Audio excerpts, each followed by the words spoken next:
हर हर गंगे हर हर गंगे। स्वागत है आप सभी का हमारे यूट्यूब चैनल के साथ। उम्मीद है आपको हमारी कहानियाँ पसंद आ रही होंगी। आज हम एक नई कहानी को लेकर आप सबके सामने आए हैं। ये कहानी भी आपको बहुत पसंद आएगी। इस कहानी में बताया गया है कि एक बेटी की परवरिश किस तरह से करनी चाहिए। जब पुत्री का जन्म घर के अंदर होता है तो उस पुत्री को, उस बेटी को किस तरह के संस्कार देने चाहिए, जिन संस्कारों के कारण वो परिवार का हिस्सा बने, परिवार को आगे अच्छी तरीके से चलाए। भले आज के जीवन में कहा गया है कि पुत्र पुत्री एक समान, लेकिन कहीं ना कहीं हम अपनी कमियों को ये सब कहकर छुपा देते हैं। क्योंकि अगर वास्तविकता में देखा जाए तो पुत्री को दूसरे घर में जाना होता है और जो पुत्र होता है उसको उसी घर में रहना होता है। भले कमियां, संस्कार दोनों को देने ज़रूरी हैं, कमियां दोनों के अंदर नहीं होनी चाहिए, लेकिन पुत्री की गलती को आप अपने घर पे माफ़ कर सकते हैं, लेकिन जब वो ससुराल जाएगी तो ससुराल में उसको माफ़ी नहीं मिलेगी, तो कहीं ना कहीं उसका जीवन नष्ट हो जाता है। तो इसी पर आधारित है ये कहानी। तो ज़्यादा देर न करते हुए कहानी की शुरुआत करते हैं। एक जंगल था, उस जंगल में एक कबूतर और कबूतरी रहा करते थे। दोनों में घनिष्ठ मित्रता हुई। घनिष्ठ मित्रता होने के बाद दोनों ने आपस में शादी की। शादी के कुछ महीने बाद अब जो कबूतरी थी उसका बच्चा होने वाला था। तो अब कबूतरी का जब बच्चा होने वाला था तो कबूतर काफ़ी चिंतित था उसके भरण पोषण, पालन और उसके संस्कारों को लेकर। तो ऐसे ही आपस में दोनों बातें करते हैं और बोलते हैं कि अगर पुत्र हुआ तो ऐसा होगा, पुत्री हुई तो ऐसा होगा। तो पुत्री को लेकर बात हुई तो कबूतर कबूतरी को एक कहानी सुनाता है और कहता है कि हमें अपनी बच्चियों को किस तरह के संस्कार देने चाहिए, किस तरह से रखना चाहिए। इससे संबंधित मैं तुम्हें एक कहानी सुनाता हूँ। कबूतरी बोलती है कि ठीक है, सुनाओ। कबूतर बोलता है कि किसी नगर में एक सेठ रहा करता था। सेठ बहुत ही धनवान था, साथ ही धनवान के साथ साथ वो बहुत दयालु भी था, बहुत प्यार प्रेम करने वाला था, अपने पूरे परिवार को प्यार प्रेम करता था। इसी प्यार प्रेम के बाद जब सेठ की शादी हुई और सेठ के घर में जब बच्चे ने जन्म लिया तो एक पुत्री ने जन्म लिया। सेठ बड़ा खुश हो गया, क्योंकि सेठ आध्यात्मिक टाइप का भी था, आध्यात्म में उसका विश्वास था। और कहा जाता है कि जिस घर में पुत्री का जन्म होता है वो घर स्वर्ग से कम नहीं।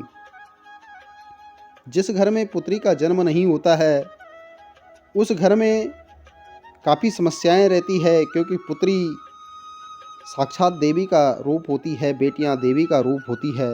यही सब लेकर सेठ बड़ा खुश हुआ। इन सब बातों को आपस में रखते हुए, अपने मन में रखते हुए सेठ बड़ा खुश हुआ, प्रसन्न हुआ। बेटी धीरे धीरे बड़ी हुई और सेठ बेटी को बड़ा लाड प्यार देने लगा। लाड प्यार भी इतना देने लगा कि उसकी छोटी छोटी गलतियों को इग्नोर करने लगा। उसे बिल्कुल भी डांट टपकार नहीं करता था। कहीं भी एक खरोंच आज तक सेठ ने उसको नहीं दी थी।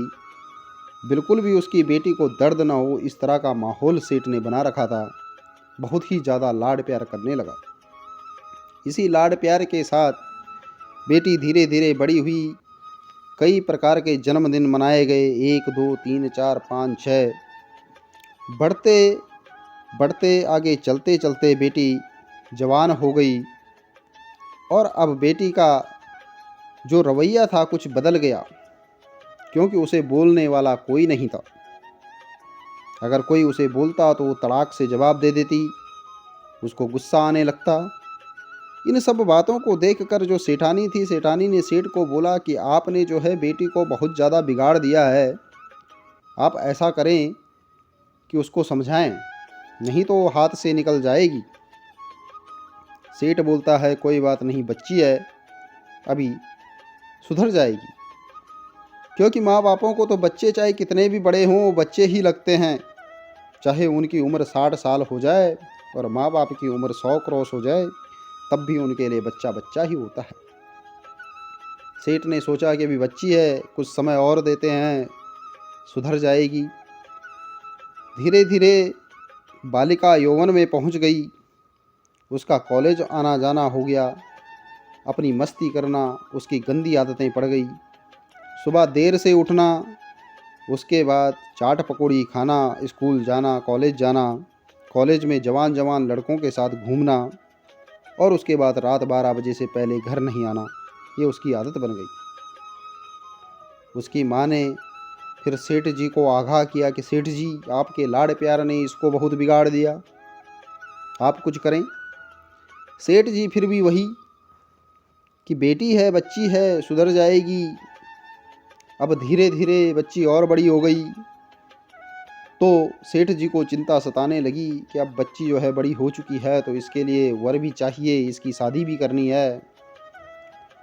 ज्यों त्यों करके सेठ तो महान थे ही, धन धान्य से भी परिपूर्ण थे, तो कोई भला कैसे मना करता शादी के लिए। रिश्ता भी तय हुआ। बेटी की धूमधाम से शादी कर दी। अपने कलेजे का टुकड़ा सेठ जी ने दे दिया। 10 ही दिन ससुराल में हुए थे कि बेटी का फ़ोन आ गया कि पापा मुझे इस नरक से ले चलो, मैं यहाँ नहीं रह सकती। सेठ जी को बड़ा दुख हुआ कि जिस बच्चे को मैंने इतने प्यार से पाला पोसा, आज वही दुख में है। मैंने तो कभी इसको एक भी आंसू नहीं बहने दिए।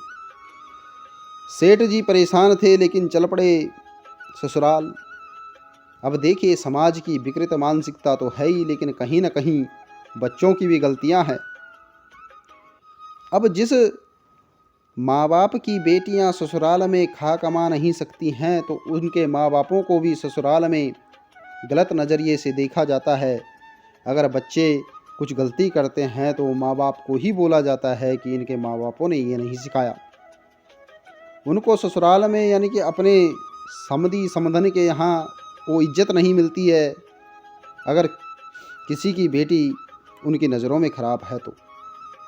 पहुँचे, सबसे पहले समधनी से मुलाकात हुई, जय श्री राम बोला, लेकिन समधन ने बात नहीं की, मुंह मटका के चली गई।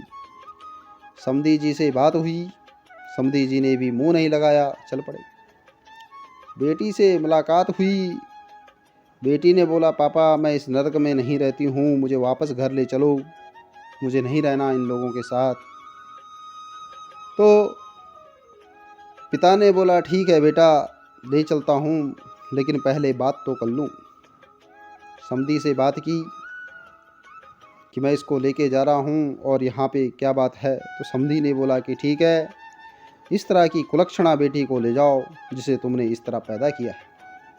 टेढ़े मुँह बात करते हुए दोनों बेटी और बाप वापस आए तो रास्ते में पिता ने बेटी को पूछा कि हे बेटी, तेरे ससुर जी कैसे हैं।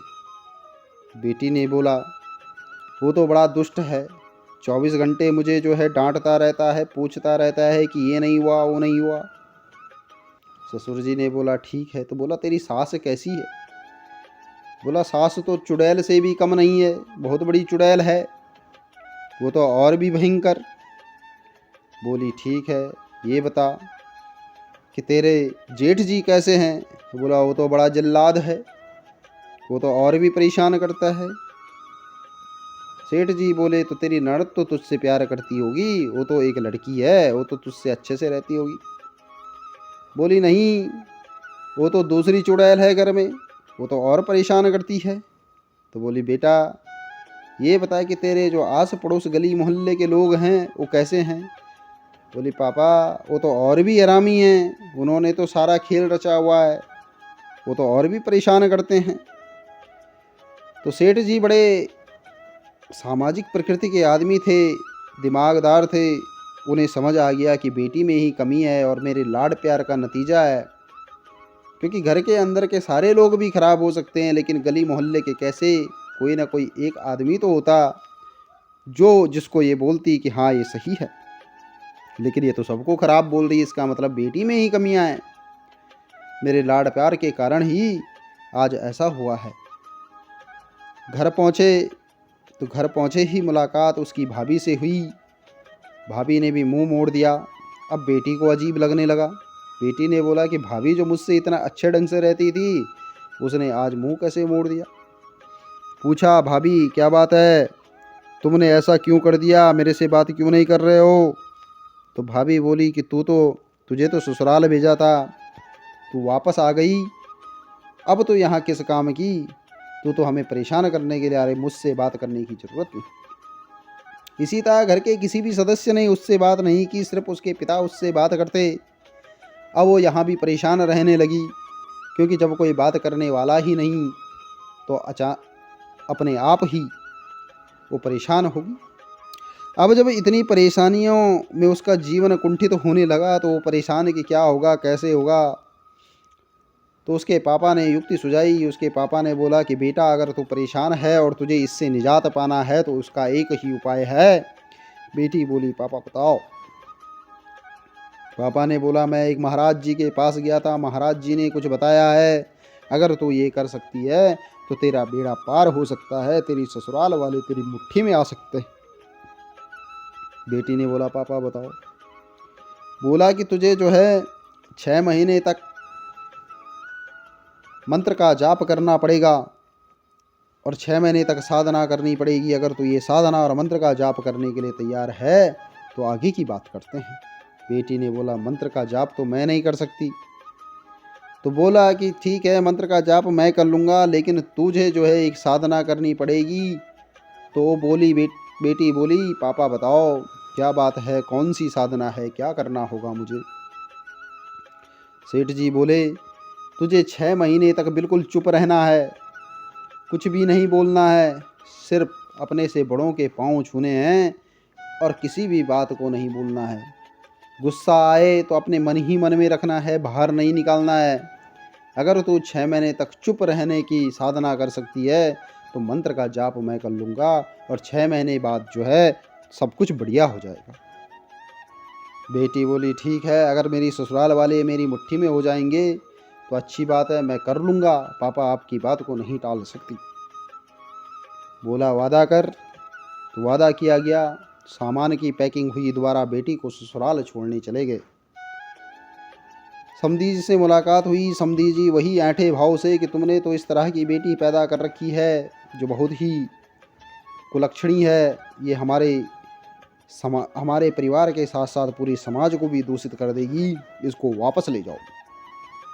किसी तरह हाथ जोड़ते हुए सेठ जी ने बोला कि समधी जी, अब ये गलती नहीं होगी, इससे जो गलती हुई एक बार क्षमा कर दीजिए, अगर आगे इस तरह की गलती होती है तो फिर आगे की बातें होंगी, लेकिन मैं आपको वचन देता हूँ कि अब से ये गलती नहीं होगी। बेटी को ससुराल में छोड़ पिता विदा हुए और बेटी को फिर इशारा किया कि चुप ही रहना, साधना तुझे करनी होगी और मंत्रों का जाप मैं करूँगा। बेटी चुप हो गई। अचानक सासू आई। सासू के सामने आते ही कांच का गिलास टूट गया। तो सासू बोलने लगी कि देखो, इसको तो आप होश भी नहीं है, इसने तो हमारे घर का कांच का गिलास तक तोड़ दिया। जिसकी प्रकृति पहले से जैसी होती है उसके साथ व्यवहार भी ससुराल में वैसा ही किया जाता है। अगर बेटी पहले से सही रहती तो शायद बोलते कि कोई बात नहीं, लेकिन बेटी की गलत दुर्भावनाएं थी तो इसलिए जो है उसको बार बार सुनने को ही मिलता, लेकिन वो चुप रही। ऐसा ही स्थिति परिस्थिति हर दिन होती गई, कभी कुछ कभी कुछ। लेकिन बेटी ने बोला कि अगर पापा ने मुझे वचन नहीं दे रखा होता तो मैं कुछ ना कुछ बोलती, लेकिन नहीं बोलना है क्योंकि मुझे साधना करनी होगी, पापा तो मंत्र का जाप कर रहे हैं। बेटी चुप रहती गई। इसी तरह 1 महीना बीता, 2 महीना बीता, 3 महीने तक बेटी चुप रही। जब 3 महीने तक बेटी चुप रही तो पूरे ससुराल वालों ने देखा कि ये तो सुधर गई है, अब तो ये बहुत ही अच्छी बन चुकी है, ये तो जवाब भी नहीं देती है। तो ससुराल वालों का व्यवहार भी उसके साथ सही हो गया, सब उसे प्यार करने लगे, अच्छे ढंग से रहने लगे। अब बेटी की वो आदत बन गई थी चुप रहने की, उसने अपने जीवन में परिवर्तन कर दिया था। इसी तरह 4-5 महीने बीते और 4-5 महीने बीतने के बाद पूरे परिवार का माहौल सही हो गया। तो पूरे परिवार का माहौल जब सही हो गया तो उसके बाद बेटी का अपने पति के साथ बहुत अच्छा प्यार संबंध हुआ और कुछ ही समय बाद 9 महीने बाद उनका एक प्यारा सा बच्चा भी पैदा हो गया। इस तरह पूरे माहौल, घर का जो माहौल था सेठ जी की सूझबूझ से बिल्कुल सही हो गया। तो कबूतर इस कहानी में कबूतरी को यही बताता है कि अगर बेटे को धन दौलत दी जाए, बेटे को पैसा दिया जाए, पैसा दिखा दिया जाए तो बेटा बिगड़ जाता है, और बेटी को अगर आज़ादी दी जाए तो बेटी बिगड़ जाती है। तो आज के जीवन में, आज के समाज में भी ज़रूरी है कि आप अपने बच्चों का ध्यान रखें, उन्हें ज़्यादा आज़ादी भी ना दें और ज़्यादा पैसा भी ना दें। उन्हें एक सौम्य व्यवहार के साथ आगे जीवन चलाने दें। ज़्यादा लाड प्यार करने से भी बच्चे बिगड़ जाते हैं, इसलिए उनको ज़्यादा लाड प्यार भी ना दें। जहाँ पर मार की आवश्यकता है वहाँ पर मार भी ज़रूरी है, जहाँ पर लाड की आवश्यकता है वहाँ पर लाड भी ज़रूरी है। कबूतर बोलता है कि जब बच्चा पैदा होता है तब से 5 साल तक उसको प्यार किया जाता है, 5 से 10 उसको जो है बहुत तेज़ी से उसकी तशरीफ़ लाल कर दी जाती है, ताकि उसे नियम कानूनों का पता चले, उसको लाड प्यार करने की ज़रूरत नहीं है। और जब वो 10 साल के बाद धीरे धीरे बड़ा होता है तो उसको धीरे धीरे अपने दोस्त की तरह माना जाता है। तो बोलता है कि यदि बेटे को दौलत दी तो बेटा बिगड़े, बेटी को आज़ादी दी तो बेटी बिगड़े, और नौकर को यदि ज़्यादा रौब दिखाया तो नौकर बिगड़ जाता है। कुछ इस तरह की बातें कबूतर कबूतरी को बताता है, और इसी के साथ कबूतरी समझ जाती है कि हाँ, वास्तव में हमें अगर हमारा कोई भी बच्चा होता है, पुत्र या पुत्री, तो हमें उसको इस तरह से रखना चाहिए, किस तरह से उसका पालन पोषण करना चाहिए। उम्मीद है आपको ये कहानी बहुत पसंद आई होगी, क्योंकि दैनिक जीवन में इस कहानी का बहुत बड़ा महत्व है। मिलते हैं फिर आपको एक नई कहानी के साथ, तब तक के लिए धन्यवाद।